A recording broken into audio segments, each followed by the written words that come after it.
Hello everybody, welcome to this video. It's called Changing the World. There is a tendency to think of writing as a reclusive, solitary activity that is done by isolated individuals wrestling with their own personal thoughts and feelings. In fact, however, writing is an extremely interpersonal and political act.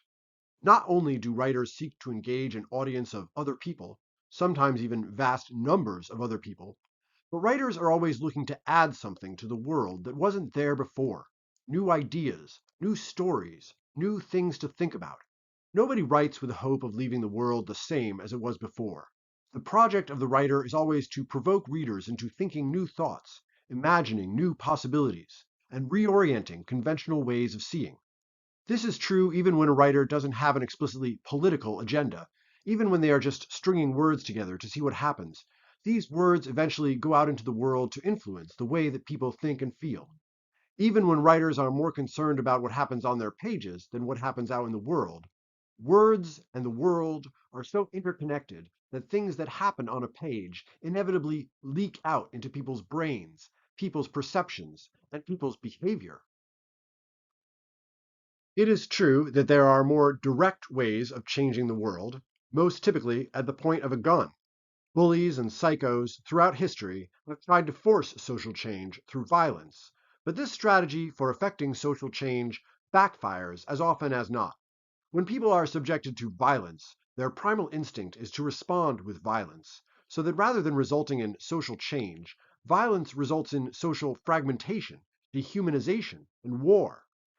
War happens, people die, and the net result for society is regression, increased dysfunction, and tragic waste. But writers change the world from the inside out by appealing to people's minds, planting seeds of ideas, transforming them from within in ways that actually lead society forward into more expansive possibilities rather than plunging it backward into chaos and death and the diminishment of possibilities. This is what is meant by the cliche, the pen is mightier than the sword. Socrates was saying things like, the unexamined life is not worth living, and know thyself, while his native city-state was embroiled in the brutal Peloponnesian Wars. 2,500 years later, Socrates' quotes continue to inspire people and provoke thought, while nobody but classical historians remembers anything about the Peloponnesian Wars. Socrates' humble words have echoed through history more mightily than the great events that were taking place around him, and similar examples proliferate throughout history, from the writers of the world's great holy books, to the scientists and philosophers who gave us new ways of thinking about and interacting with the world, to the leaders who wrote the constitutions for democratic governments, to the storytellers who have inspired us to perceive our shared humanity. Writers changed the world.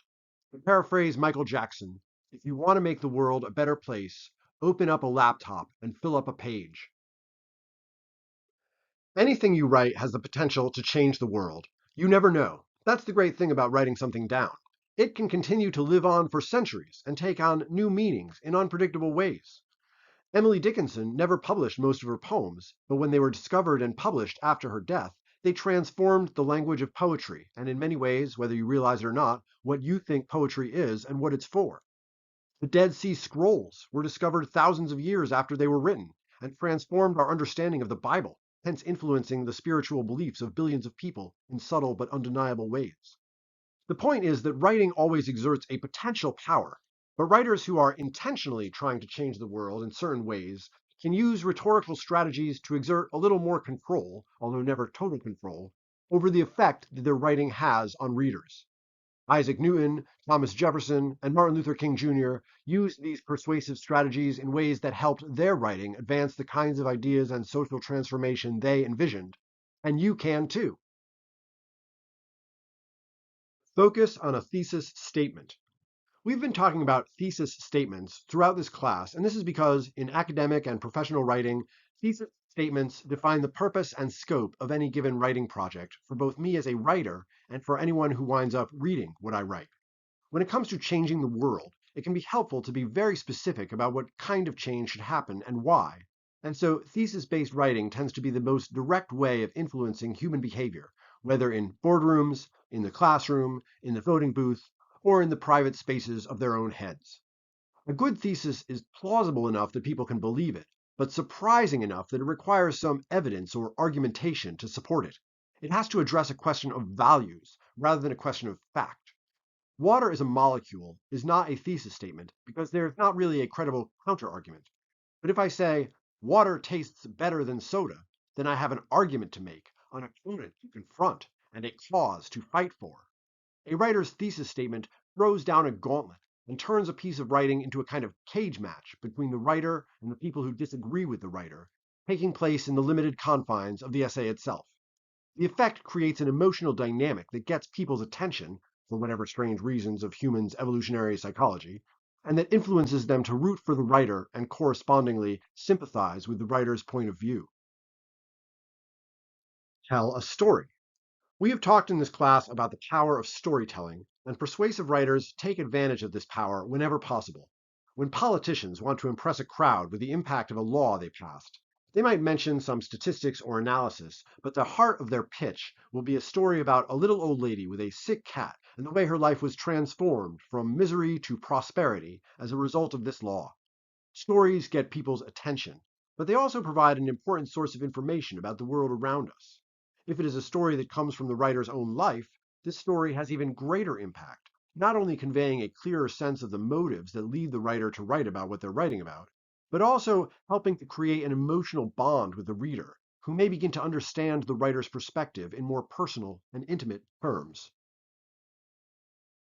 Invoke other authorities. When you write about anything, you are part of a conversation that stretches back in time and around the globe, even if you don't know that you are participating in this conversation. Whatever ideas you're thinking about, other people are out there thinking about similar ideas. Your ideas are unique and original, of course, since they're yours. You made them up out of your own head, as Neil Gaiman would say. At the same time, your ideas inevitably intersect in many different ways with the larger conversation that is going on in media, in academia, in the culture, and in the history of human thinking. Writers who want to have an impact on this conversation obviously benefit from getting to know the other participants, the other writers, researchers, and thinkers who write about similar things, becoming familiar with the way they express themselves, the terms and ideas they use, and the kinds of arguments they make. The academic word for this is doing research.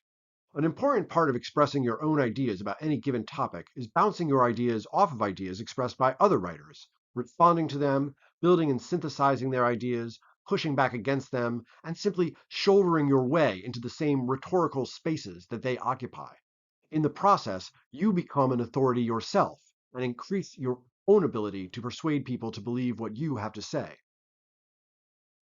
Write with passion. Most importantly, persuasive writers change the world by channeling their conviction, their spirit, and their heart into their writing. If you don't care about what you're saying, nobody else is going to care either. Writers don't change the world by painting by numbers or phoning it in. They change the world with their passion. If you're writing about something that you don't care about, this is your body's way of telling you that you need to rethink your writing project.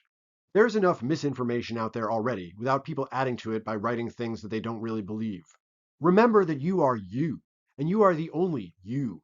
You are the only person who can contribute your voice to the human project. Whatever you're writing about, you have a unique way of thinking about it that no one else has ever had or ever will have.